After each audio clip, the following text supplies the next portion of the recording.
Hey, hey,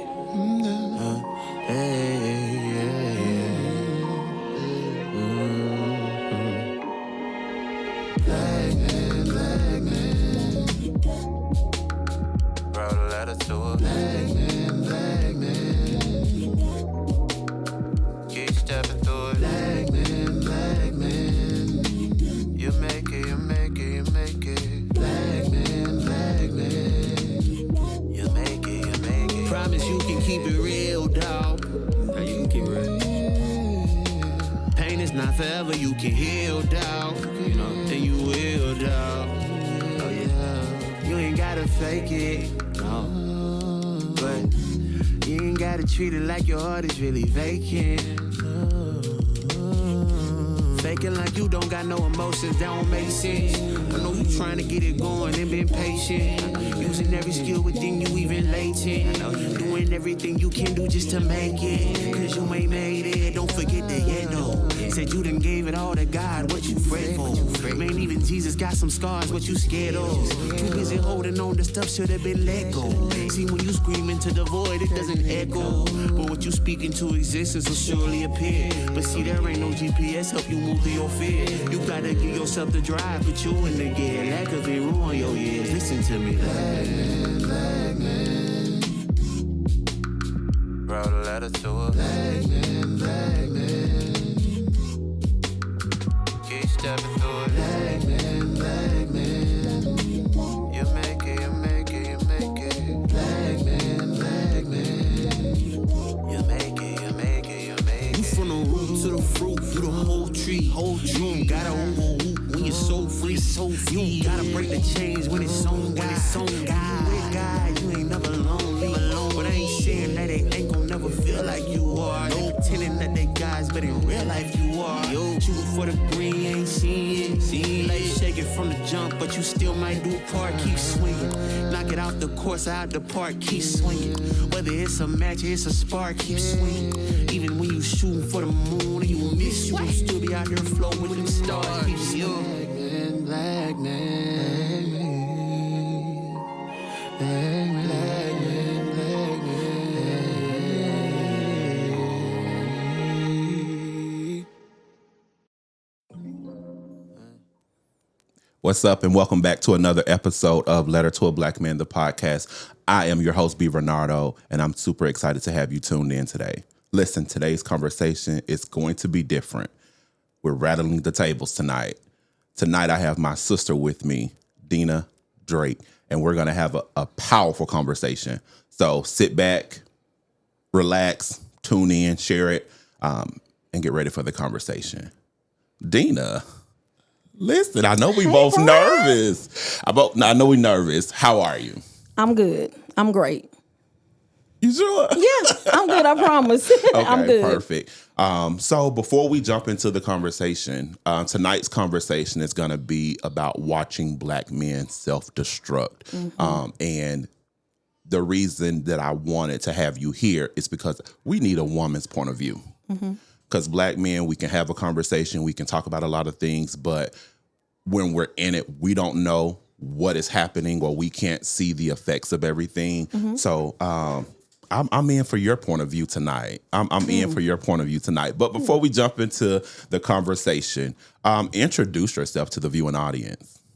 Well, hello, everybody. I'm Deana Drake, and I'm married to a Black man. I'm a sister. I'm a friend.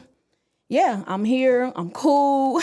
I'm a little nervous, but yeah, I'm Deana. I love to live, laugh. I love God. Just here to chill, have an awesome conversation, an honest conversation.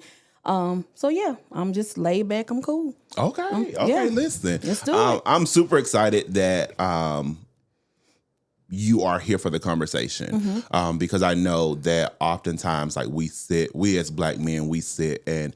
When I tell you, I know from my best friend's point of view because she talks to me a lot, and that is like the most solid voice that I have that kind of points me in a direction. So That's good. It's some Black men out here that need a sister. So tonight, you're going to be a sister. You're going to be a sister. You're going to be a friend. Yes. You're going to be that person to kind of give us your point of view on your experience with Black men. And again, just for everyone to know, this is not a conversation to bash any Black men. This is not a conversation to put any Black men down. Exactly. But again, we do need to know from the outside, from someone who walks with us, sits with us, prays with us. We need to know someone else's point of view so that we can do the work necessary to heal. You ready? I'm ready. You ready? I'm ready, Brian. Let's do it. So, Deana, when you look at a Black man today, what do you see? Ooh, honestly, lately, I'm gonna go lately. Trauma, pain, brokenness. I see a lot of broken men. Just pain, just trauma. And I mean, a lot of times we as women, we see what we want them to be. We see the potential, but we don't deal with where they really are. So honestly, if I'm being honest and real tonight, I've been seeing a lot of brokenness, heaviness as well too, because men carry a whole lot. So yeah. Listen, you said trauma, Yeah. brokenness. Like, those are powerful words, but those are also words of truth. Because again, like I say, when we're in it, we don't see that we're broken. We don't see that we have trauma because as a Black man, we're often taught to stay strong, keep going, don't cry. Yeah. And what's crazy is just a couple of days ago, I had a conversation here in this room and I actually recorded, and was I afraid? Absolutely. I was afraid to cry because I was afraid to be vulnerable on camera. Because, people get online and they record themselves crying, and that's not something that I wanted to do. Right. But I had to give myself permission to cry in that moment. So I do want to talk about, when you say you see brokenness, what in your eyesight does brokenness look like or trauma look like? I just been having a lot of conversations with sisters lately, dealing with husbands, leaders in our churches, leaders in the community, where men felt like they could not cry. They were told to be strong. Well, this kid just lost their mom at 12 or 15. So I just see like so much pain that they've dealt with, which makes them come up and they need validation. They need to be validated from women or certain men or leaders in the church. So when I look at men now, I see that brokenness, like where they didn't get to deal with the trauma and the pain in their childhood. And it's really affecting the way they think, the way they live, their families. It's affecting a lot. Absolutely. And I just, to the point where I've even just been crying out like, God, what is this? Like dealing with, and I know we're talking about brothers. I'm the youngest and only daughter of 5. So I have 4 big brothers. I've seen 2 pass away. But I have so many men in my life that have impacted me. I have a husband, like I said, nephews, cousins. But not only do I just see them self-destructing in the physical form, also spiritually too, mentally, men have been abused as well. We look at the woman and we always associate her with being abused verbally, physically. Men have been abused as well by the women in their lives, by leaders in the church, and I see a lot of it. Like a lot. Leaders in the community. Just look at what we're going through in our world now. Like, it's a lot going on. Absolutely. And men are suffering in silence, and we need to make sure that they're supported, that they're loved, that they're nurtured, that we're here for them, to listen to them too. Absolutely. So, yeah. I just recently had a conversation with a male, and we were talking about like emotional, or just being in an emotional space. And crazily enough, what we were also taught was what happens in this house stays in this house. If it happens here, you can't go out and say anything because you never want to put your family on the spotlight of, the trauma that you've experienced. And it was kind of crazy because when I sat there, I can't, and maybe it's in this moment, but when I thought back on the conversation, I can't think of a time where I just had to allow things that happen to not put a voice to it. But in my own, like the people that I hung out with or whatever, just based off how they moved and how they navigated, I kept it in because I was made to feel my voice didn't matter.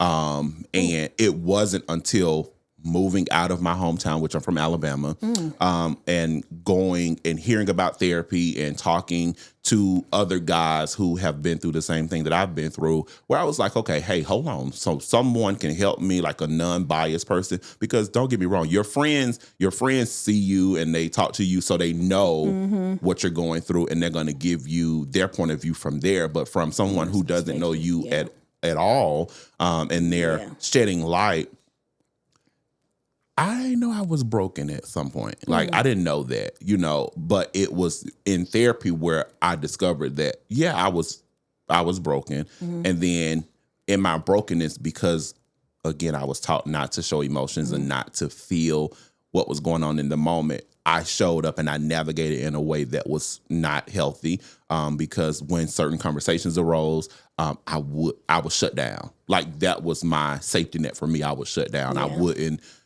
because I ain't trust people with my feelings and I ain't trust people with my emotions. That's good. And now I'm a little more outspoken,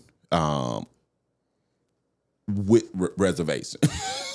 With reservation, because again, having certain conversations, one, you have to know who you're talking to, and you need people that are going to speak life into you and not just say whatever just to hush you up. So have you ever found a time where you may have saw somebody going through something and you couldn't put words to it? Like, what did you do? Absolutely. This is heavy for me, y'all. So I'm telling you, I've been having a lot of dreams. And it's about a particular man. I won't get into names. And the dreams are so detailed. And I know it was God speaking to me, because I see this person who I admire, who I love, self-destructing, but he's not going to see it that way. But I see it that way, and I'm like, God, like in the dream, I'm yelling at him, what's wrong with you? Wake up. Don't you see this? You're dying slowly. I've actually even seen someone burying this person alive, throwing dirt on this person, and I'm trying to get to the person, get to a male, get to him to help him, and I'm like, God, I can't save him. What am I doing? And he was like, they have to want to save themselves as well. But I love the fact that you just said that you're more vocal. They tried to shut you down. People try, and they do that.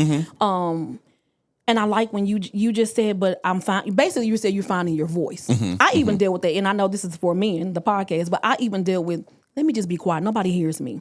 Somebody recently told me a week ago, and I love her so much. She told me, she said, you communicate effectively, but lately you've been over communicating because you don't think nobody hears you. Wow.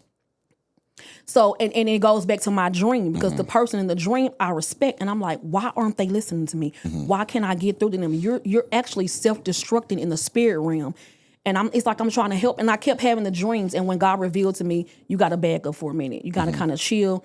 You planting seeds, somebody else will water. I'll do what I'm supposed to do. I'll give the increase. Back up. I haven't had any more dreams. Okay. So the revelation was, this person has got to get free. Basically, you went to go get free. You did the work. You did the healing. You were transparent. You didn't lie about where you were. You acknowledged. You just sit here and acknowledge, I was broken. A lot of men don't do that for pride.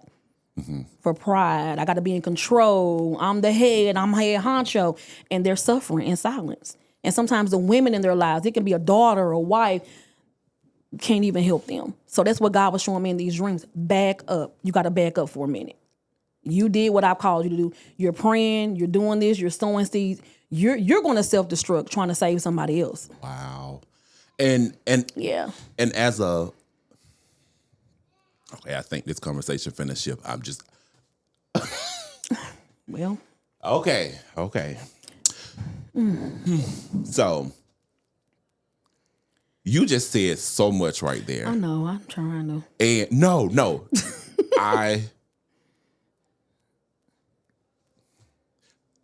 You said a lot right there.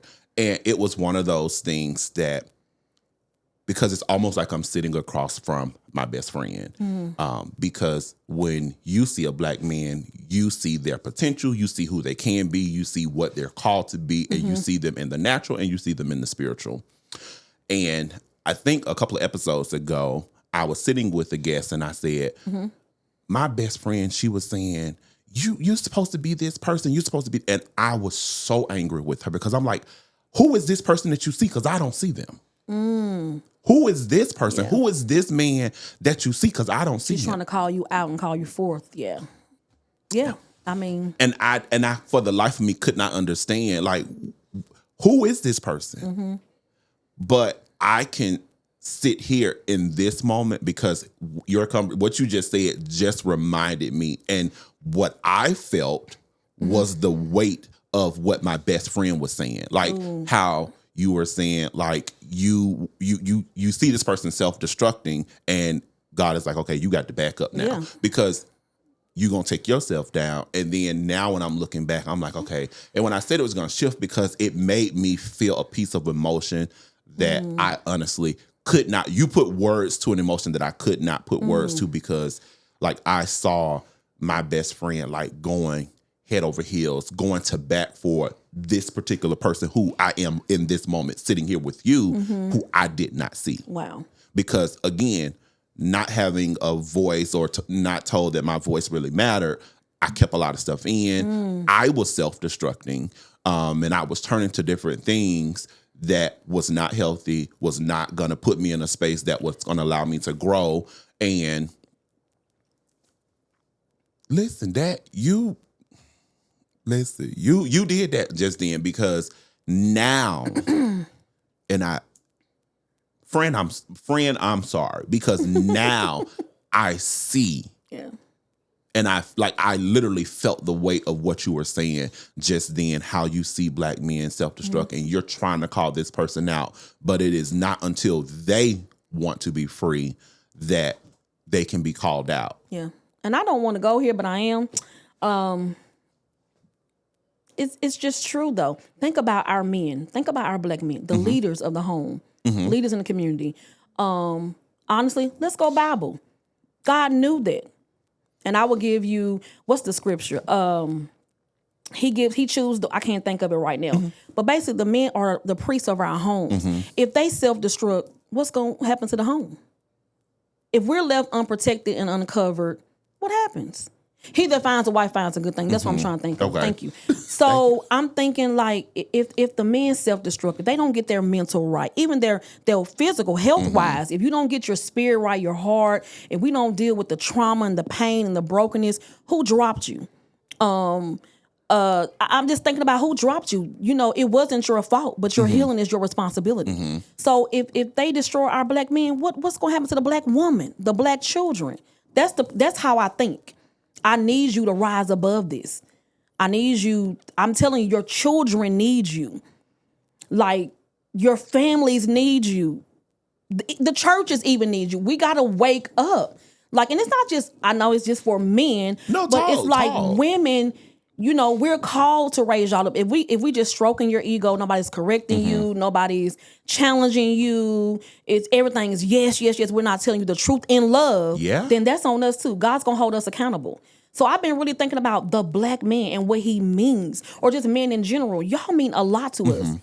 If you self-destruct, what's gonna happen to the family? I think like that. I do. I've been thinking like that lately. You know what I'm saying? Absolutely. So I just been like, the brothers need sisters that are gonna be real. Friend, like, it doesn't matter. Even another male friend, you need people that are gonna tell you the truth. And your friend called you out of darkness is what she was doing, trying to bring you into the light, whether you saw it or not. A lot of times we don't always see our potential, so we need people to call us up and out.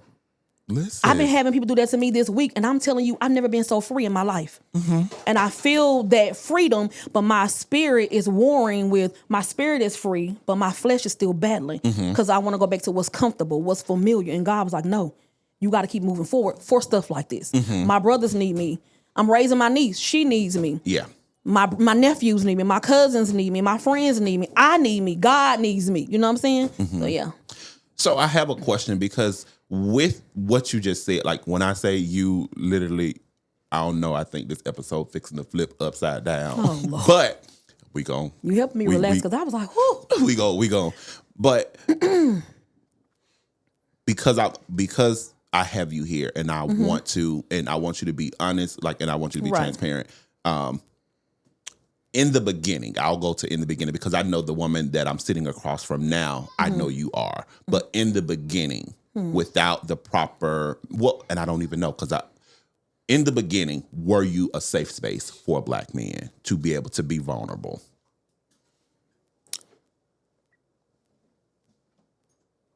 I think I was. I just didn't really know. Okay. I really do. I think younger, because I've always heard that I'm easy to talk to, easy to get along with, listen to people.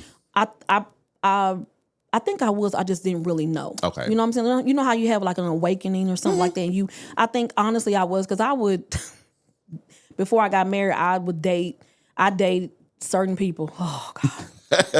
And they would tell me, seriously, oh, you're so comfortable to talk to. Oh, you're so loving and kind, but I'm not ready for you. And da-da-da. So I think I was. I just didn't, you know what I'm saying? I didn't really probably know that's what I was doing. Absolutely. But I do believe in a safe space too. I really do. Men got to have a safe space. Absolutely. Yeah. And I think, and the reason why I asked you that is because a lot of time when it is like when men are dating, and when men are, men know, like we're born to know that we're supposed to be the leader, we're supposed to be the provider, we're supposed to be this person.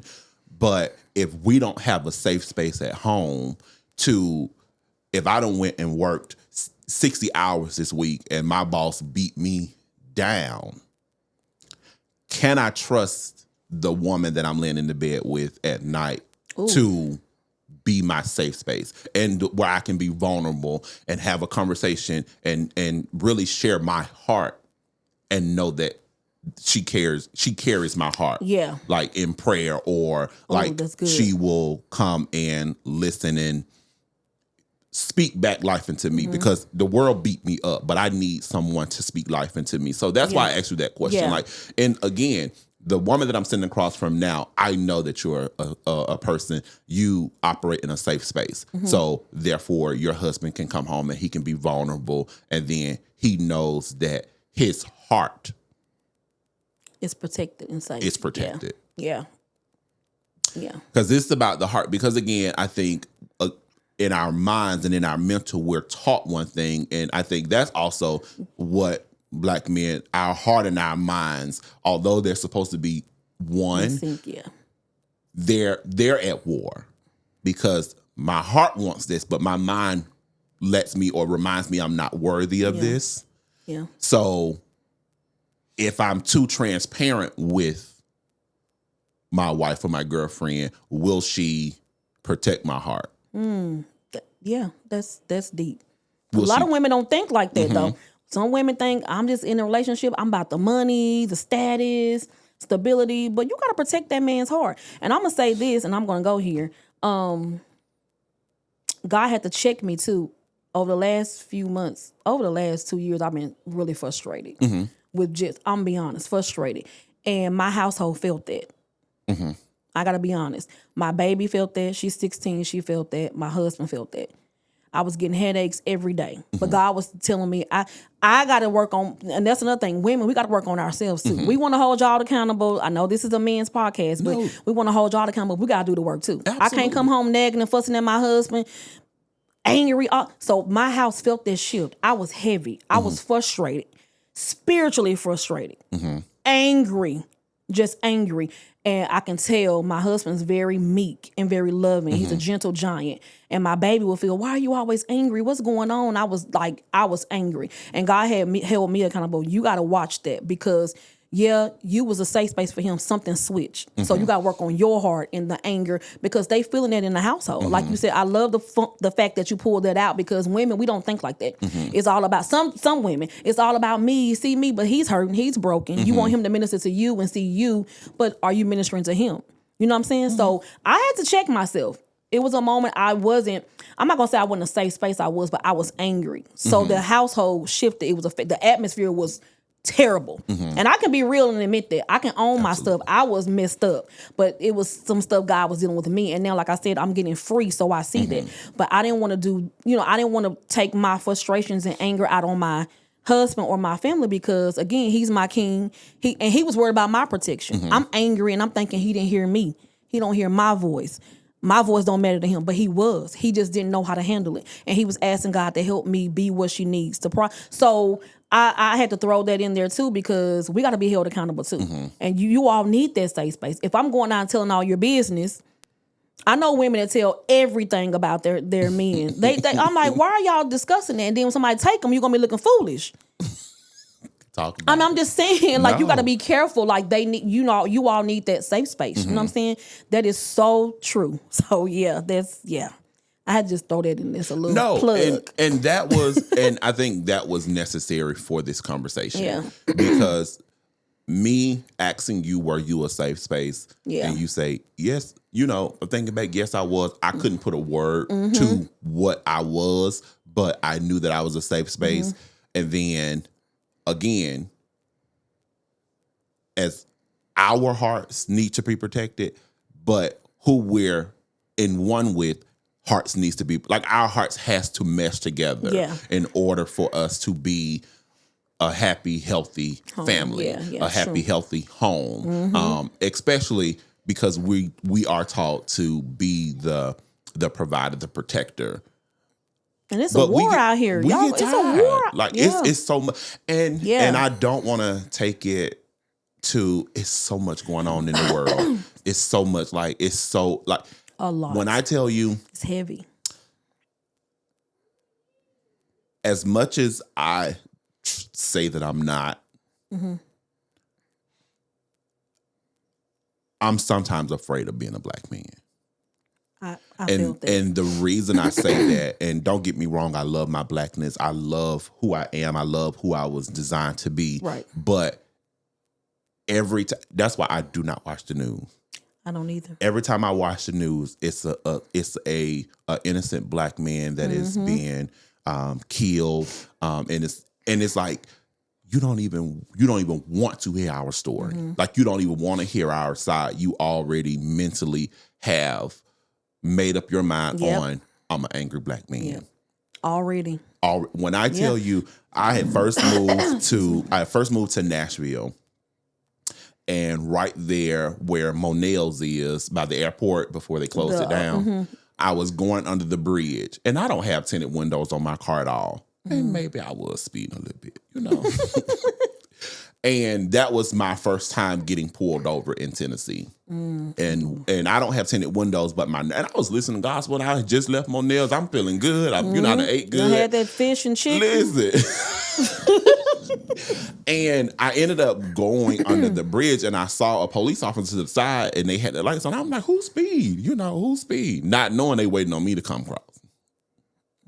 So, but out of fear and even just of what had happened and what I had seen on the news, I had let all my windows down and had my hands out the window, because my mind was, I want to go home. Like, I need to go home. I need to, like, I left my house with the intentions of going back home today. I know that's right, yeah. It is fearful. Like, I'm afraid to go out, because my prayer is, God, when I walk out of this house, I want to return home. Yeah. It's so much that happens in the world where black men are just being gunned down. And it's like, how does that make you feel, being that you are connected to black men, black brothers, black friends, and does that weigh on you? Yeah, that's heavy, and we have to tell our people that. Like, I have brothers. I have 2 older brothers. One will be 65 this year. One will be 63. I have nephews, cousins. Like, I pray constantly for them. I pray that God's protection will cover them wherever they go. You have to teach your babies that. You got to teach your family that. Like you said, you automatically knew, let me put my hands out the window. It shouldn't be that way, but I mean, so yes, that is very heavy that, our men go out into the workplace. We want them to return home, but you just don't know. It's so much heaviness out here, pressure. Life is lifing for real. I know that's cliche now, but it's really true. And we have to cover you guys. Like, we have to cover you. That is very heavy to see just senseless murders. I'm like, what in the world? Like, what is going on? And it's when I think about Trayvon Martin, just anybody, I'm like, that could have been my nephew, or that could have been my brother, or it's heavy. It really is. And I say that because, like, when I'm here, so I have two younger brothers. One of them is up under me. Like, he's 31, and then I have one that just turned 19. Oh, he's now in the Army. And I'm so afraid. Like, I was going to say, it still applies there too, especially now. I'm so afraid. Yeah. And like my brother up under me, like, I'm from Alabama, so I keep up with the news there. The little whatever slides on social media, I'll see it. And every time I see that there's like an accident or a killing or something like that back at home, I stop scrolling. Your heart drops. My heart drops because I'm just, and I check my brother's location. Like, I check, hey, wait, I know you're not over here where they saying this is. And it's just so, the world we live in is a crazy place. And, then of course the pressures of the workplace, the pressures of the world and showing up, the pressures at home. It is. Yeah. I have bonus kids too. My husband's kids are grown, and he has two twin boys. He has a daughter. She's a baby. He has two twin boys. So, baby girl lives in Memphis. One of the sons lives in North Carolina. He just finished up school, and the other one lives in Atlanta. So he comes here a lot. Okay. And he'll come home, and I can look on the Ring camera. One time he came home. I think he had a photo shoot. And he got home like 3:00 in the morning. I was up because my husband, like, he's coming. He doesn't have the key. I forgot to leave it. Turn the alarm off. And I'm calling him like, be careful. It's crazy. I know you're shooting. Well, I had a video shoot. I had to go. I'm like, just be careful. Well, I'm strapped, Mom. That's what they call me. I'm like, that's fine. A lot of people are strapped. Just be careful out here. You know, he moved like, I don't know how long Darius has been gone, but I'm like, just be careful. Like, I'm up because I'm like, man, your dad said you should have been here by 1:00. It's 3. Well, I went out to IHOP with my girl. I'm like, why didn't you just say that? I could have been asleep. But I think about that too. I mean, I didn't birth them, but I love them. Yeah. So I worry about them. Even one is in North Carolina, one is in, like I said, Atlanta. So I'm like, you're in Nashville. Just be careful. Not saying that Atlanta's not bad. I'm just saying be careful because I thought you would be here by 1, but it's 3. And I'm like, you're grown. I'm not trying to be, overprotective, but we worry about our babies. I don't care how old they get. Like, I worry about my brothers. I have one brother that's very outspoken. I'm like, you can't be saying stuff like that. You 65, like, I'm gonna need you to I don't care. I ain't scared. No, it ain't about being scared. It's just the world is just totally different than what it was 10, even 5 years ago. Absolutely. So you got to be careful. And when you said, like, about you should have been here at this time, and you did, like, when I tell you, literally, maybe last weekend, my best friend, she cursed me out so bad. So I competed in this level up games with the gym that I go to, and I ended up leaving there, and then I went over a friend's house, and she had texted me and she was like, hey, are you okay? And I didn't respond because I had taken a muscle relaxer because, listen, that level up game was no joke. I had taken a muscle relaxer and I had gone to sleep. And then when I did wake up, I'm like, okay, it's too late to text. So the next morning, I ended up going back to sleep. The next morning I got up and she had texted again. And she was like, I hope you're okay. And I didn't get a chance to respond. So she texted me again and she was like, okay, now you play it in my face. Like, what's going on? So she called me, she FaceTimed me, she FaceTime audioed me. And when I finally answered the phone, she was like, are you okay? And I was like, yeah, I'm good. She was like, now that I know you're okay. And she went, when I say she went off on me so bad, she was like, because the last I knew is you left the house. And and she you hadn't heard left from and you you. Yeah. went to this competition game. And granted, me and my best friend, we live together, but we don't talk every single day because we know our routine. Mm-hmm. So the fact that I had just left this competition, I went home and then ended up leaving home. And she's like, all I can tell the police is that you left the house. Right. If something happens, Right. like I can get you coming out of the down the stairs and I can get you going out of the driveway. And her thing was, I can't, if you don't communicate with me, I can't answer to your auntie. I can't answer to your sister because, again, you're a grown man. Yeah. So, but you're not going to make me stress out. You're not going to make me worry because you chose not to communicate.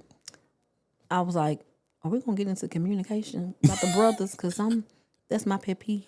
Listen, so I'm big on communication. Let's get into communication. Come on, let's do it. Because I'm like, woo, you leading right into that. Okay. What does healthy communication, how would you want a brother or a friend or a black man who is in close proximity to you to communicate with you so that you feel a level of peace if y'all not together, if y'all are together at one point and then separate, like how do you want their communication to be? Communicating is really big for me. Because like you said, I mean, you did honestly forget. I think you just forgot. That's kind of different, but we worry on our end. I've texted my husband sometimes and he's like, I gotta stay over after work. He works third shift. You get off at 6:30 in the morning. I expect you to walk through the house at 7:30. I'm at work at my little desk and I'm like, it's 12 noon. Baby, I forgot to tell you, like I want you to be more conscious about it. You gotta really think about that. And I'm not trying to it's not controlling. If I saw you last night and you left the house at 9:30, what am I going to tell them? I don't know what happened. I don't know. I can look on my location and see, why is he still at work? But your phone dead. So communication is big to me because like your friend said, and I feel her, I knew this, but I didn't know you weren't here. My bonus kid, you're on our Life 360. I knew you were supposed to be home at 1. I'm not trying to control you because you're 25. But I knew this because your father told me this, but you're not here. So that's going to make me worried. Just pick up the phone, text, call, FaceTime. Like, that's big to me. Just in life, period. When I don't, because I feel like I am an effective communicator. I do, but I don't get that back. That bothers me.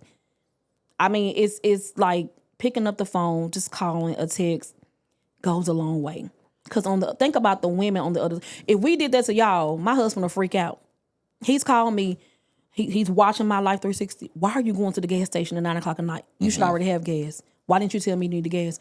Oh, he was like, you going to go get a bag of skins. You won't need no gas, dude. I was like, no, I don't need no gas. I need a Pepsi in the bag. He was like, babe, it's 9:30. Like, why are you doing this?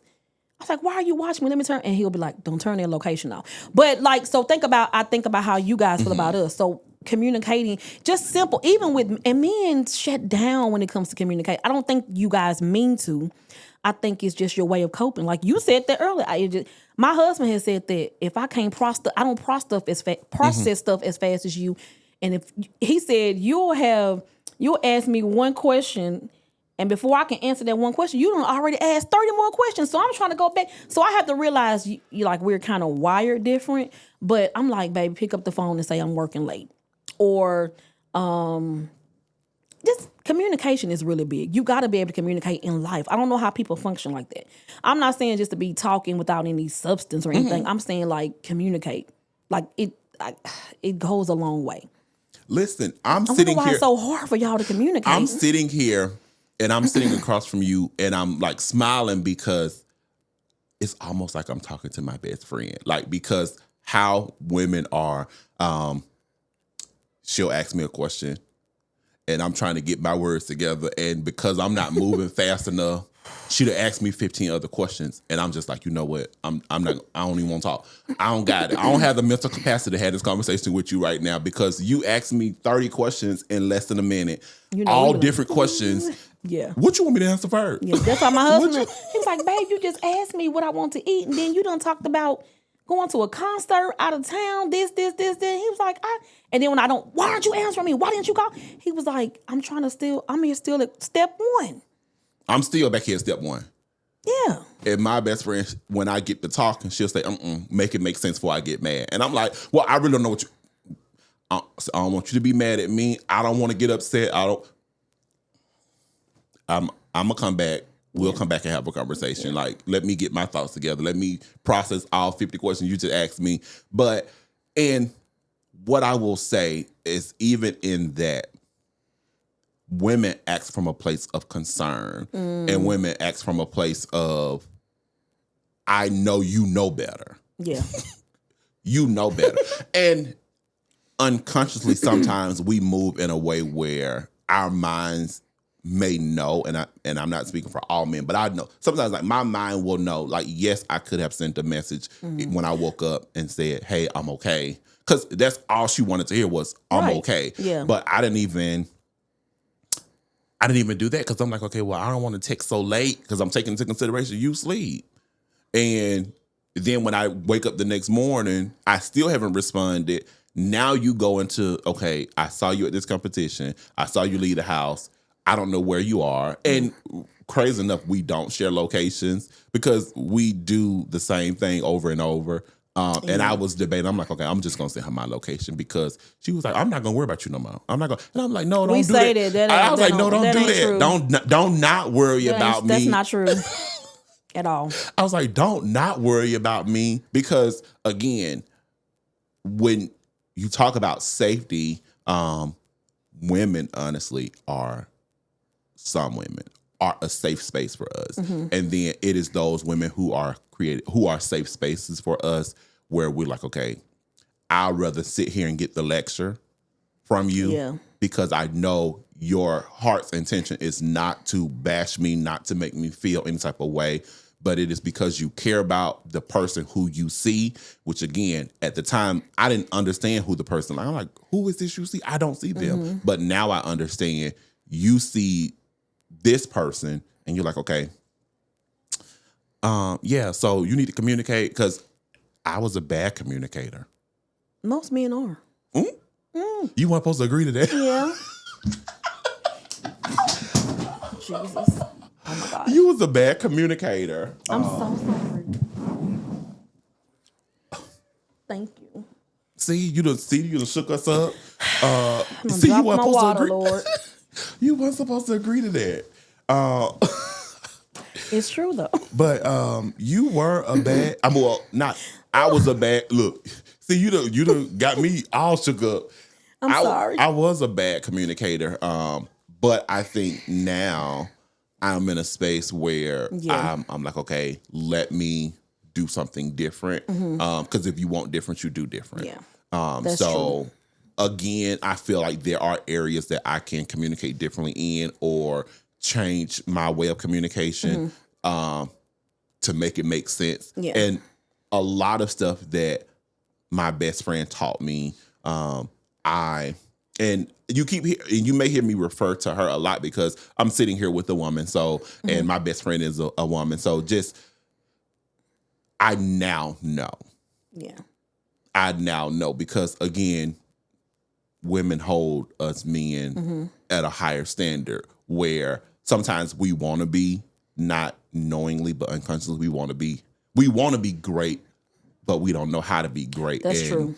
It's like having someone that truly, truly, truly wants to support, wants to see you win, because when you win, we all win. Yeah. That is something that I now know. Like, and I love that for you. You talk about her a lot. You smile. You talk. You need that. You got to have a good support system. We talk about the kids needing a village. We do too as adults. So I love that for you. What does seeing a man self-destruct do to a family? Very stressful. A lot of pressure, because like if one person is holding all the weight and you're trying to carry everything, probably if they're self-destructing, I don't know, it could be physically, like you said, that's a lot of pressure. It can tear a family apart. I've seen kids be rebellious or hurtful because they're acting out. They don't understand what they're seeing. It can tear up a marriage. It can tear up families. Like I said, that pressure, because you're watching this person self-destruct. It can be due to an addiction. It can be anything. And I've actually even witnessed that. With my blood brother, I actually witnessed him self-destructing after our dad died, and it was heartbreaking. We were fighting all the time, arguing. I'm just being transparent. Like, arguing, I mean, it was bad to the point where it was bad. And I was like hurt, just numb. I'm already numb because I feel like I lost the man that the only man that ever really cared about me. You know what I mean? I knew my brothers cared about me, but you know what I'm trying to say? I was a daddy's girl. Man, a diehard daddy's girl. So I just feel like I'm watching you self-destruct. This addiction is taking you out. And you can't really do anything. Like, I pray, I cry, I try to talk to you, we try to get help. That's heartbreaking. But I think it's more so heartbreaking because I've watched people spiritually self-destruct. I feel like physically, honestly, I think you can recover from both. You can't recover from a broken spirit. But when you physically self-destructing, you can go get the help and stuff you need. Spiritual, I feel like you're in a twilight zone because you're not listening to anybody. You think you know it all, or I'm good, and because you don't want to acknowledge, like you said, I needed to be healed. I needed to be honest. I needed to be transparent. You acknowledged where you were. A lot of men that are self-destructing spiritually, they don't. It's almost like, I got this, and, prideful and controlling. That's more dangerous to me than the physical part. I mean, I could be wrong, but that's... Yeah. No, that you... Yeah. And I see it more spiritually. Absolutely. I seen my blood brother physically self-destructing. And I was just like, oh, but we're in a much better space. Okay. God did. God had to heal us. And, that was... Only God brought us back together. Only God could do it. Yeah, and then... But then this physical thing is where I'm really torn. Because I'm like, if I'm in denial, who's gonna tell me the truth? Like, you can't tell me, and I ain't telling myself. Like, I feel like the spiritual part is what's really getting me, because you may think you're healed and healthy and free and walking in unforgiveness, but I see you in the spirit form, and it's not pretty. Like, that's why I asked you. Like, when I got the questions, I was telling my husband, like, this is going to be heavy for me, because even though we're dealing with the physical form, I see more spiritual. And he was like, you got to be honest, because this is where you are. That's why it's so heavy. You're actually in this thing that I'm dealing with. So yeah, the self-destructing part in the spirit realm. Whew, yeah. So how do you, or have you ever found yourself mourning somebody who is physically here, who is spiritually saying that they're okay, but you see them spiritually self-destructing? Mourning, like crying, weeping, like mourning the loss. Like, they don't know that. No, I get what you're saying. I'm just like, I get exactly. They don't know. When I was talking about the dreams I've been encountering, the frustration season I've been in, is because I see that in the spirit realm. And I can't get to this person. I'm trying to help fight. I'm trying to help advance this army. Like, Satan, take your hands off it. But it's not going anywhere. You know what I'm saying? So that's the pressure on it. That's the heaviness. And I keep asking God, why am I so heavy? Why is it so heavy for me? He's shown me why. But then again, he keeps telling me, you've done so much. I don't need you to self-destruct as well. You only can do what I tell you to do. Absolutely. So, yeah. What did you learn? What, and out your point of view, what did you learn from seeing them self-destruct and you not being able, like, you're sending warnings, but they're not acknowledging it. So what did you learn watching a man self-destruct? Or what lesson was there for you? But I can't be God. Woo. I only can be Deana. And I have to release them. Ma'am. And myself. Ma'am. Yeah. You got to say I that can't one more save anybody. I can't. Jesus already done that. So, and I wasn't trying to be Jesus. I'm just like, how much can I help? Like, God revealed something to me the other day. You're so loyal to man. He told me, he said, you're starting to be stagnant.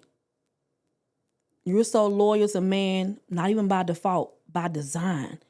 You're loyal because I put that in you. But if it starts to affect you at this point, you got to release them. You got to release them and yourself. He said, you can't be me. You can't do it all.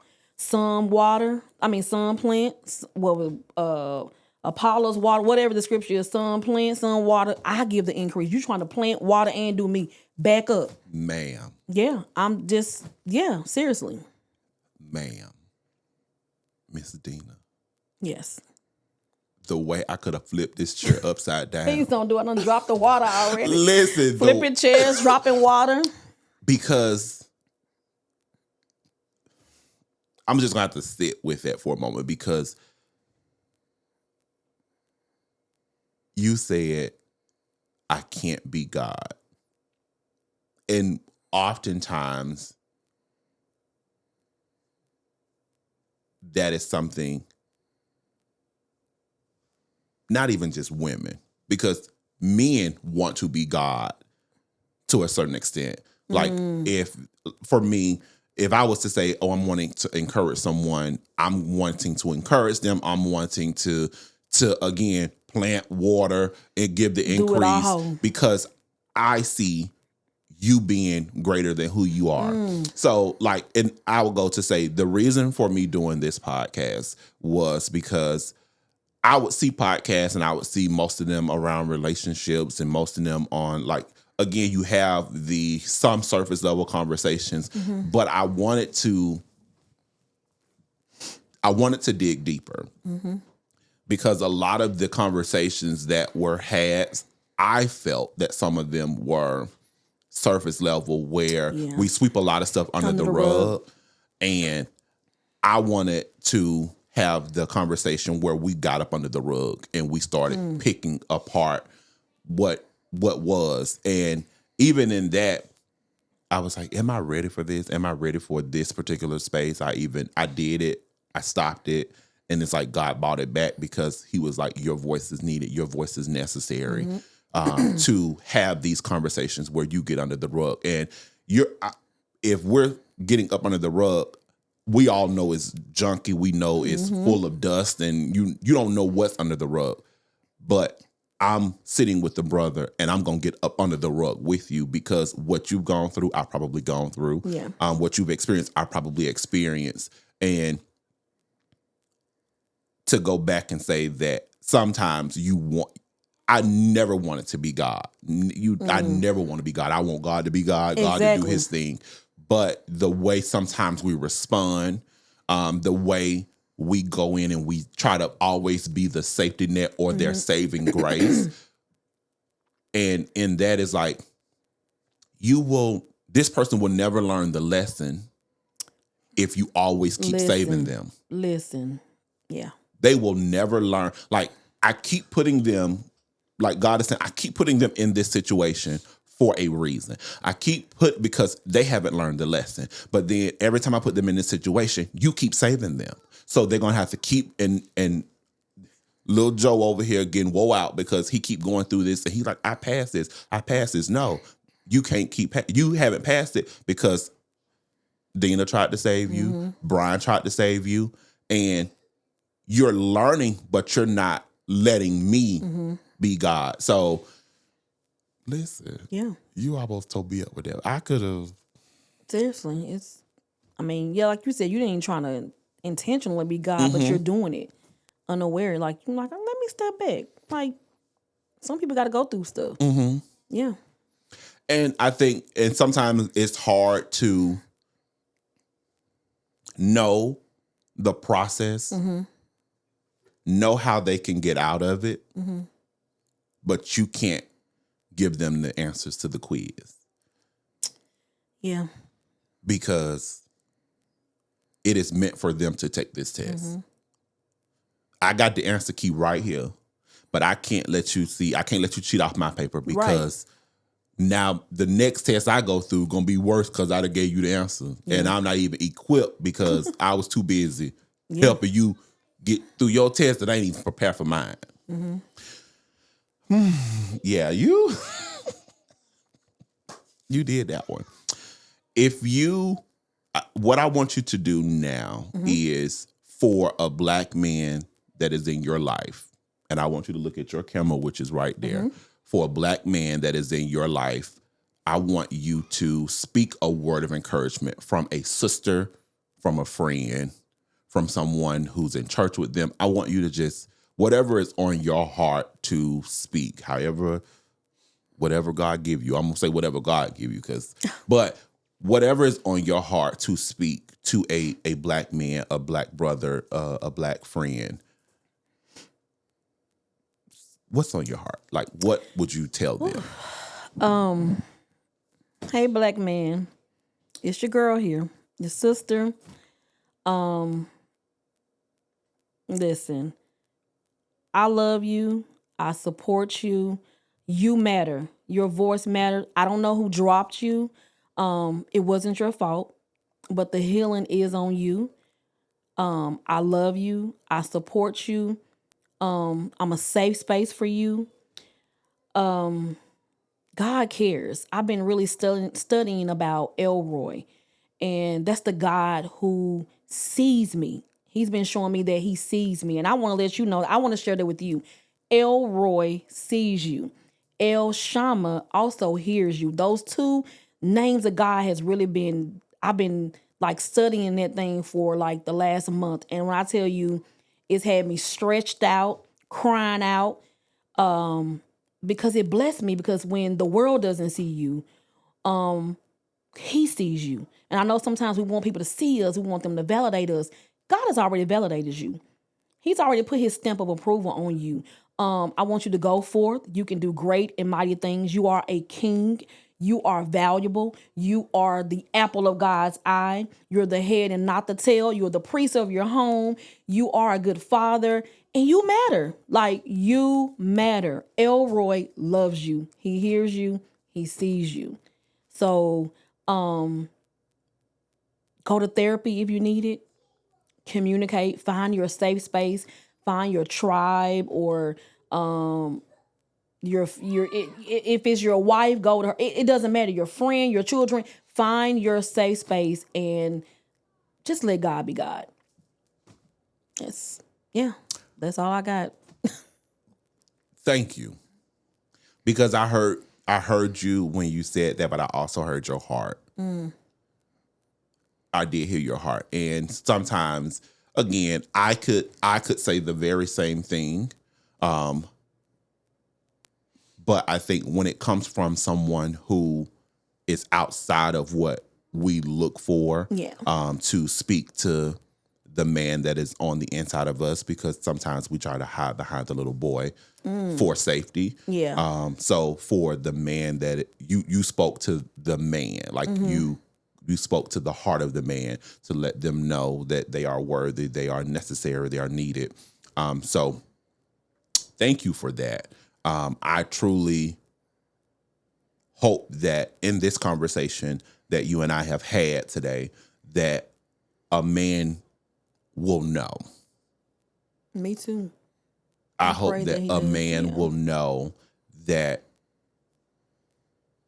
the life that they lived, whether it was where they were self-destructing on their own, it affects those who are in close proximity to us. And as much as we try to encourage or uplift them, sometimes we have to back off. And it may hurt us a little bit to back off, but it's only for their own good. If I back off, it's never to back off completely. It's because you have to go through this. You have to learn. You have to go through the process. But I thank you so much for just your candid conversation today. I thank you for just being a sister. Like, when I say I sat here this episode and I smiled, because it's literally like I'm talking to my best friend, because I now understand. And although you and I are in the studio together, I know how I felt that you understood. And I saw your point of view. I saw your heart. I know a man that's watching will feel the exact same way. Thank you for being a safe space, because we need to let women know that they are a safe space. So thank you for being a safe space for a black man. Thank you for being a safe space for a brother, a friend. And thank you for doing the work. Thank This was you. awesome. Thank you for having me. Thank I mean, you. it was, once I was able to relax, I was like, yeah, this was awesome. This was really good. I appreciate I was really it. blessed by this. Thank you so much for joining me on this episode of Letter to a Black Man. I know that we'll probably connect again soon because I know it's going to be a part 2. I know it'll be a part 2, but I feel like this was a great conversation and we touched on a lot, but because I know that there's so much more on the inside of you because our mutual friend. I'm bubbling in my soul. No, I'm just Our mutual friend Tanya is amazing, so I know we're gonna be in communication. Well, that's your friend. That's my cousin. Okay, so but she loves you, Brian. She was like, Deana, oh my God, y'all gonna. She loves you. And what I my girl. appreciate, and in closing, like what I appreciate is because Tanya is truly. I ain't gonna even get tore up today, but I truly love Tanya because Tanya reminds me of like my best friend too. Like Tanya pours into me. Yeah. Tanya speaks life into me. Tanya, like she really is amazing, and she go off on me too. Like she go off on me too. I'm sure. I'm positive. Don't let me stand her up for no lunch date. Like, do not let me stand.